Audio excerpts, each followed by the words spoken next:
Hello, YouTube community. It's me, Will McCracken. I'm here to talk to you today about something that is affecting all of us: government. So, let's start off. The spending. It's ridiculous. Right now, according to the CBO and USDebtClock.org, we have a national debt of $13 trillion today. Now, that number is increasing every day by millions. Another problem is our national spending deficit. It is $3.5 trillion and rising.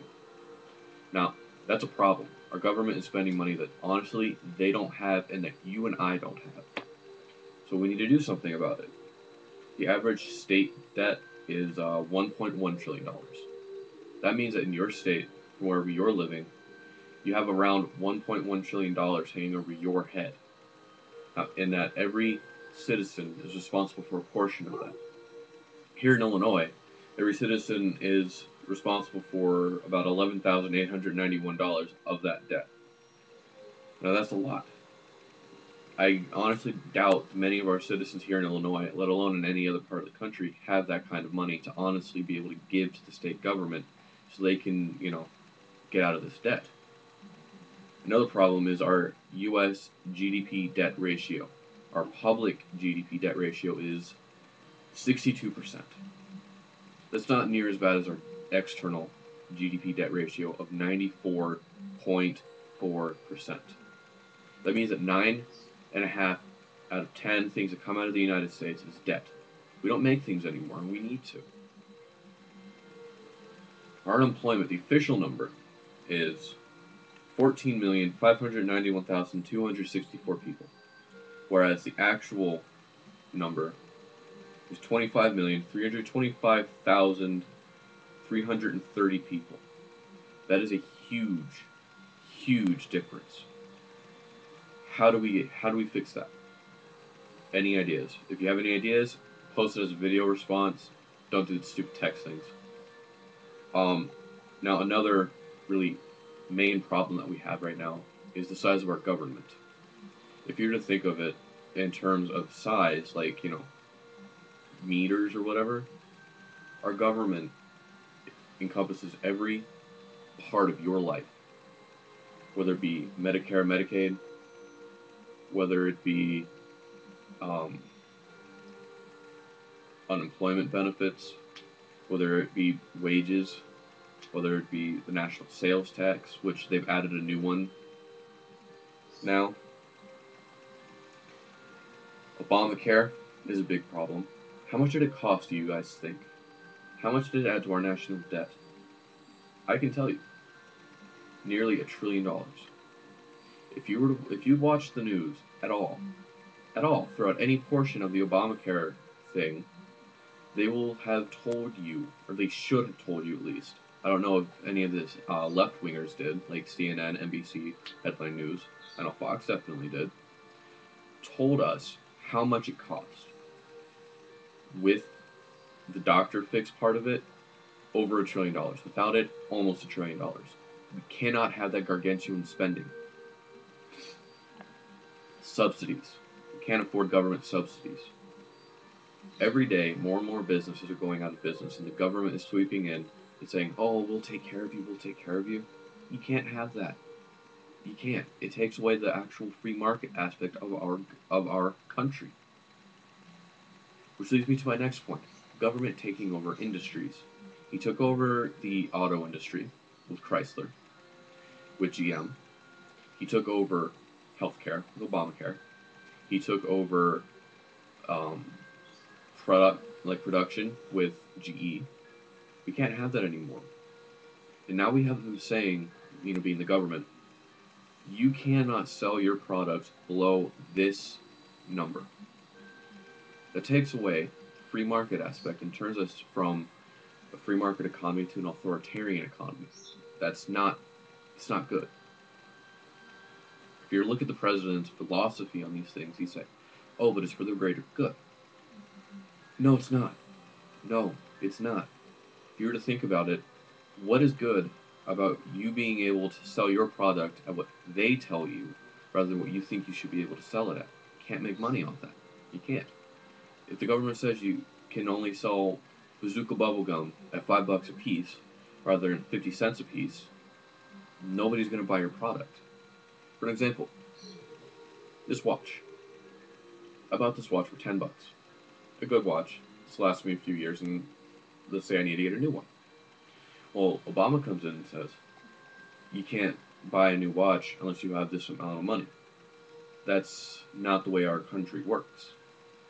We're being systematically dismantled, my friends.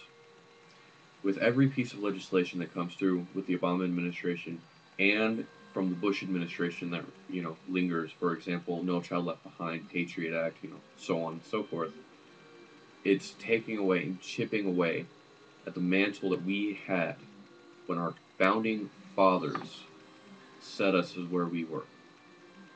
If you look at a political spectrum from Europe, and you can apply this from Europe to the United States, rare we can do such a thing with the European model of anything.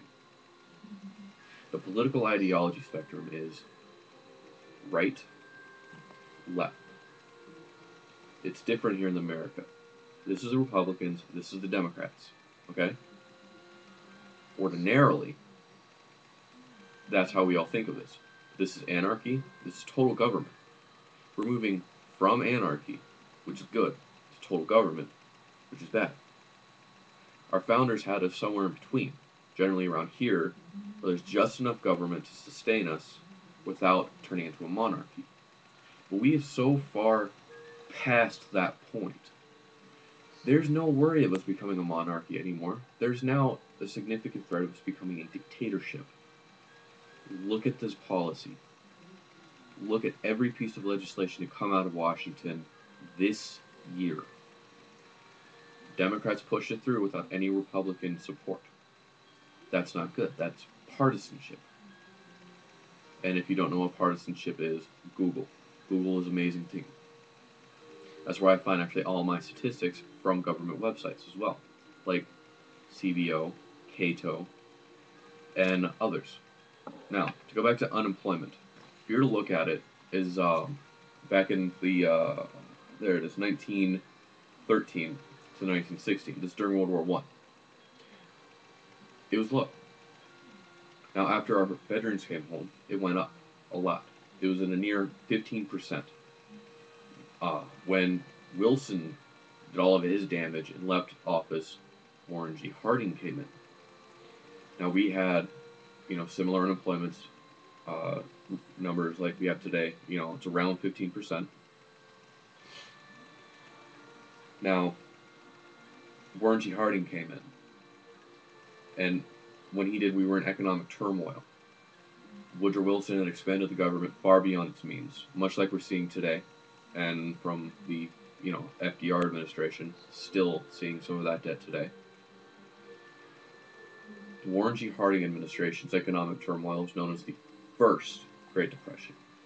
FDR's depression is known as the second Great Depression. Now, I'd hazard to say that this is the third Great Depression, because the Depression is not a recession, obviously. A recession is 2 to 3 years. How long have we had economic problems now? This is, I think, year 5. Is it? 5 or 6? This is no longer a recession, my friends. But Warren G. Harding came in. How did he stop our spiraling debt and our massive unemployment? Simple. Cut the government. He cut the size of government, and that opened up so many opportunities. So much money opened up that it flooded our economy, and we got jobs back. Why don't we do this today? Because we've become so accustomed to, entitlements like Medicare, Medicaid, unemployment, other important programs, that if somebody were to say, oh, I'm going to cut this and I'm going to cut that to save the nation from debt and from obvious socialist, Marxist policies, because if you read the bills, unlike Congress, God forbid they actually read a bill, you will notice these communist or socialist, whichever one you want to choose, because they're interchangeable at this point. You'll notice that they are inherently and by nature socialist, Marxist, or communist. They're all interchangeable at this point. We need to stop spending. Stop spending. How do we do this? Well, any politician that's worth his salt, which honestly we don't have any today because Washington has corrupted all of them. And when I say all, I mean all. There's not one politician that is honest anymore. This is all politicians, whether it be Republican or Democrat. Because honestly, I don't care who you are. If you're a Democrat, but you make sense, and what you say is true, I will vote for you. Just like if you're a Republican. If you say what you mean, and what you mean is true, and you make sense, I will vote for you. We need honest people. Come November 2012, and this November as well, vote not on party lines, but for who you think will do the better job. If you think a Democrat who, like Charlie Rangel, God forbid, or Joe Biden, if he were to go for Senate, because I doubt he's going to go as a VP again. I doubt Obama's going to stay president if he keeps Joe Biden. Vote how you think, not on party lines. Don't be afraid of people saying, oh, you voted Republican, you're not a real person. Vote for how you think. Thank you.